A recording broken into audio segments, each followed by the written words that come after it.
Welcome to the Tech Today podcast powered by CEO Radar. It's your host, John Mayetta. Yesterday, we published an article entitled, Here's How Roper Technologies, ticker symbol ROP, can raise its game.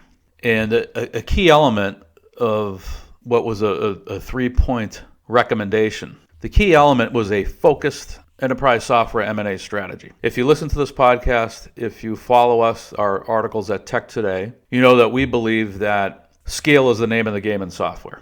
And this sort of dovetails with an article that we wrote about recently entitled 3 Stages of Market Awareness. Life is just easier as a software vendor when you've established scale in a particular industry vertical. It's easier to get invited to the big dance when that big sales bake-off occurs. You develop a brand so prospective buyers kind of know who you are, even though you may not be actively engaged in a discussion with them, a sales discussion. Life is just easier. You accrue economies of scale. The old saying, build it once, sell it many times. If you want to maximize your opportunity for free cash flow margins and high EBITDA margins, you've got to build scale. Only the large platform companies, Microsoft, Google, AWS, Oracle, SAP, those type of companies. Salesforce.com is another one that comes to mind. They could afford to take sort of a broad approach to their M&A strategy. But other than that, it makes a lot of sense to pursue a concentrated, focused effort as it relates to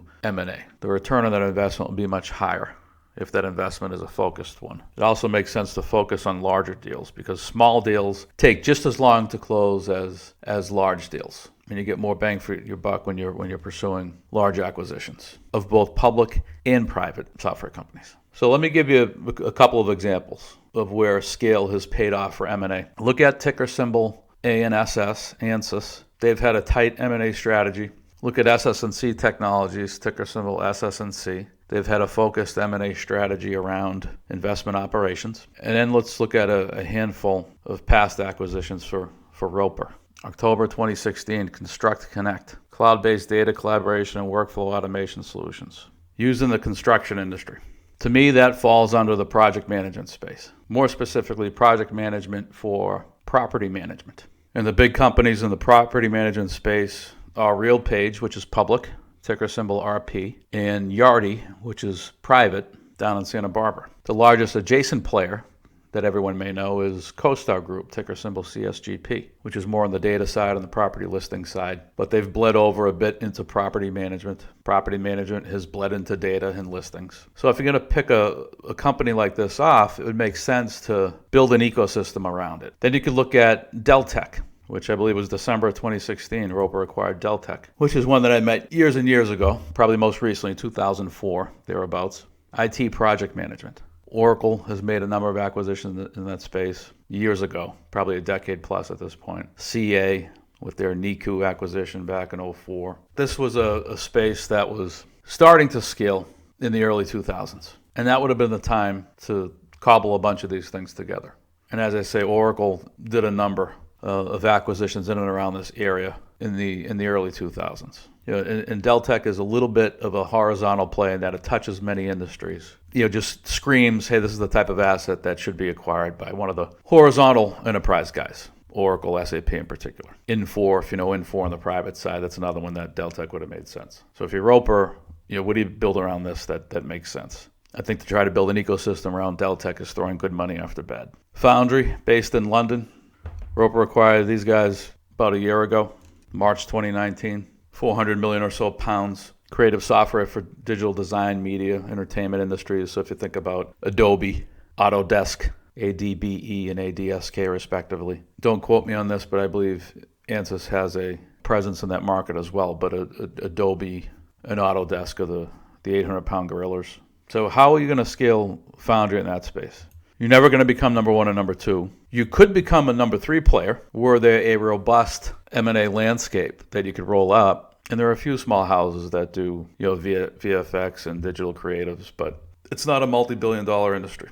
And frankly, a lot of that space, I think, is going to be rolled up by the platform guys who are going to have a play in VR.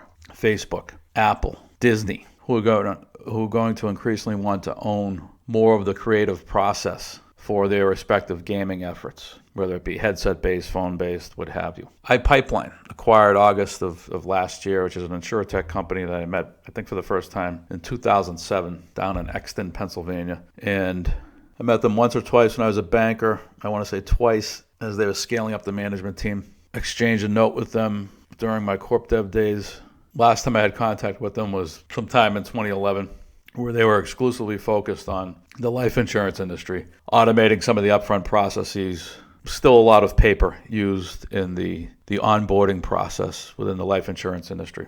And so they were looking to automate some of those workflows, automated capture, OCR, optical character recognition, this type of thing. It's a neat little business. So subsequently acquired by PE, and PE attached a number of different tuck-in acquisitions to iPipeline. So I'm not sure kind of how their revenue breaks down today across the product set. How do I say this? It's to be a vendor in the insurance industry, whether it's P&C insurance or life, it's a tough slog. Slow sales cycles. You better be well capitalized, and you better have a long-term vision.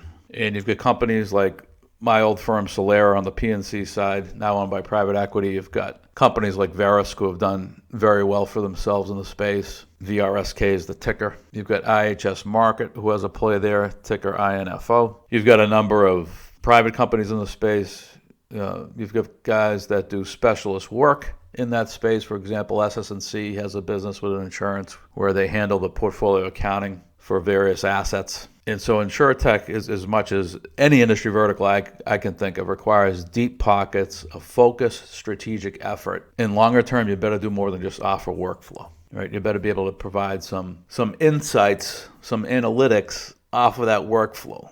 So you better have a fairly robust machine learning based effort on the back end to analyze what's happening on the application layer, so that as you have applications come in on the front end, this would be life insurance applications, not software applications, but actual policy applications. As you digitize that process, the onboarding process, you can use machine learning on the back end to discern patterns in the data and things like this, which can inform then your go-to-market effort and make you smarter about customer acquisition. You can use your insights to provide benchmarking data back into your customer base, anonymized data, and sell that as an analytic. But this takes time, creativity, domain expertise, capital, people, not just one or two acquisitions. It's got to be a lifelong effort. That's all for now. See y'all next time.